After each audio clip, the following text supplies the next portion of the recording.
এবং বিষ্ণু ইসা ইসলাম বলেছেন, যখন ঘুমোতে যাবা, ইদা আওয়াইতা ইলা ফিরাশিক, যখন ঘুমোতে যাবা আয়াতুল কুরসি পড়বা। যদি পড়ো, আল্লাহর পক্ষ থেকে আপনার সিকিউরিটির জন্য আল্লাহ একটা স্পেশাল ফেরেশতা নিয়োগ দেয়।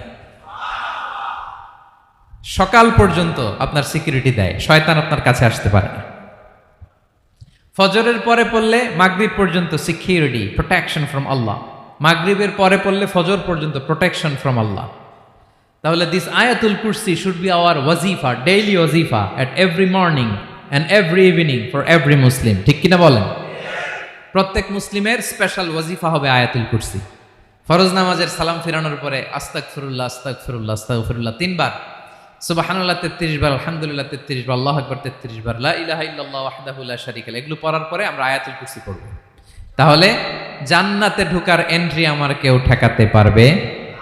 তাহলে পড়বেন সবাই আয়াতুল কুরসি। এই হচ্ছে আয়াতুল কুরসির ফজিলত।